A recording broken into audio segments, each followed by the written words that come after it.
इस बार का गंगा जल दारुल उलूम में चढ़ेगा, ये तय है, बिल्कुल स्वर्ण अक्षर। वालेकुम वरहमतुल्लाहि वबरकातुहू। नाज़रीन इकराम, उत्तर प्रदेश के ज़िला सहारनपुर से इस वक्त एक इंतहाई हसास और अहम खबर सामने आ रही है जिसने सियासी और समाजी हलकों में बहस छेड़ दी है।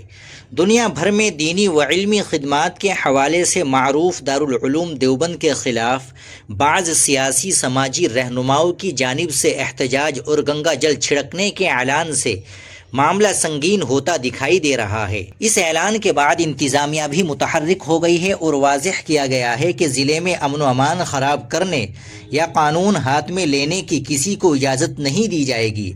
लेकिन सवाल ये है कि आखिर ये मामला शुरू कहाँ से हुआ, किसने दारुल उलूम देवबंद के ख़िलाफ़ ये ऐलान किया और इंतज़ामिया ने इस पर क्या कार्रवाई की या वार्निंग दी है। आइए पूरी खबर तफसील से समझते हैं। नाजरीन, दस्तयाब रिपोर्ट के मुताबिक सहारनपुर में बाज़ सियासी समाजी रहनुमाओं की जानिब से दारुल उलूम देवबंद के ख़िलाफ़ एहतजाज का ऐलान किया गया था, जिसमें वहाँ गंगा जल छिड़कने की बात सामने आई। ये मामला सामने आने के बाद इलाके में सियासी और समाजी सतह पर बहस शुरू हो गई। दूसरी जानिब ज़िली इंतज़ामिया ने वाज़ेह किया कि किसी भी शख्स या गिरोह को ऐसा कदम उठाने की इजाज़त नहीं दी जाएगी जिससे इलाके का अमन व अमान मुतासिर हो। इंतज़ामिया का मौक़िफ़ है कि कानून को अपने हाथ में लेने या माहौल ख़राब करने की कोशिश करने वालों के ख़िलाफ़ कानून के मुताबिक सख्त कार्रवाई की जाएगी। यानी इंतज़ामिया ने वाज़ेह कर दिया है कि किसी भी एहतजाज या सरगर्मी की आड़ में अमन व अमान से खिलवाड़ बर्दाश्त नहीं किया जाएगा। नाजरीन, इस मामले में मनीष त्यागी, फैसल खान, इरम उस्मानी और दीगर रहनुमाओं के नाम और बयानात भी रिपोर्ट में सामने आए हैं। कुछ रहनुमाओं की जानिब से दारुल उलूम देवबंद के ख़िलाफ़ सख्त मौक़िफ़ इख्तियार करते हुए कार्रवाई का मुतालबा किया गया। ताहम दूसरी जानिब बाज़ सियासी और समाजी शख्सियात ने इन बयानात को गैर ज़िम्मेदाराना करार देते हुए कहा कि मजहबी और हसास मामलात में ऐसे बयानात से मुआशरे में कशीदगी पैदा हो सकती है।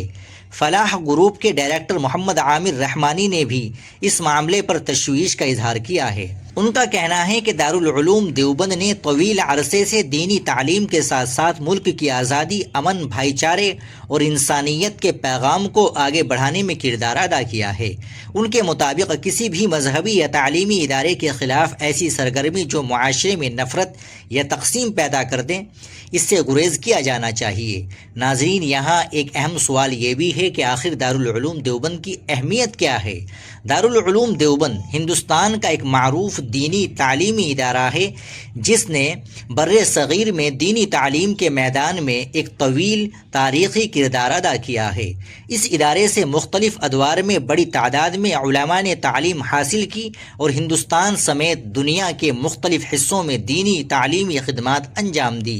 दारुल उलूम देवबंद के तारीख़ी किरदार और आज़ादी की तहरीक में इससे वाबस्ता शख्सियात के किरदार पर भी तवील अरसे से गुफ्तगू होती रही है। इसी वजह से इस इदारे से मुताल्लिक़ कोई भी तनाज़ो सिर्फ एक मकामी मामला नहीं रहता, बल्कि इस पर मुल्क के मुख्तलिफ़ हलकों में बहस शुरू हो जाती है। नाज़रीन, इस मामले का सबसे अहम पहलू यही है कि मजहबी एतबार से हसास मकाम पर किसी भी एहतजाज या इश्तियाल अंगेज़ सरगर्मी के नतीजे में हालात ख़राब होने का ख़दशा पैदा हो सकता है। इसीलिए इंतज़ामिया ने अमन व अमान बरकरार रखने पर जोर दिया है। नाज़रीन, अब सब की नज़रें सहारनपुर इंतज़ामिया के अगले इक़दाम पर हैं। क्या ऐलान करने वाले अफराद के ख़िलाफ़ कानूनी कार्रवाई होगी? क्या एहतजाज की इजाज़त दी जाएगी या इसे रोक दिया जाएगा? और सबसे अहम सवाल ये है कि इंतज़ामिया इलाके में किसी भी किस्म की कशीदगी को पैदा होने से पहले ही रोकने में कामयाब हो गई। फ़िलहाल इंतज़ामिया की जानिब से ये पैगाम वाज़ेह है कि कानून हाथ में लेने की इजाज़त किसी को नहीं दी जाएगी। तो नाज़रीन, दारुल उलूम देवबंद के ख़िलाफ़ सामने आने वाले इस ऐलान ने एक बार फिर मजहबी हसासियत, एहतजाज के हक़ और अमन व अमान के हवाले से कई सवालात खड़े कर दिए हैं। ज़रूरत इस बात की है कि ऐसे मामलात में जज्बात के बजाय कानून, आइन और बाहमी एहतराम को तरजीह दी जाए। आप इस मामले को किस नज़र से देखते हैं? अपनी राय कमेंट बॉक्स में ज़रूर बताइएगा। वीडियो को लाइक और शेयर भी ज़रूर कर दीजिएगा। आप हमारे चैनल पर नए हो तो चैनल को ज़रूर सब्सक्राइब कर लीजिएगा। अस्सलामु अलैकुम वरहमतुल्लाहि वबरकातुहू।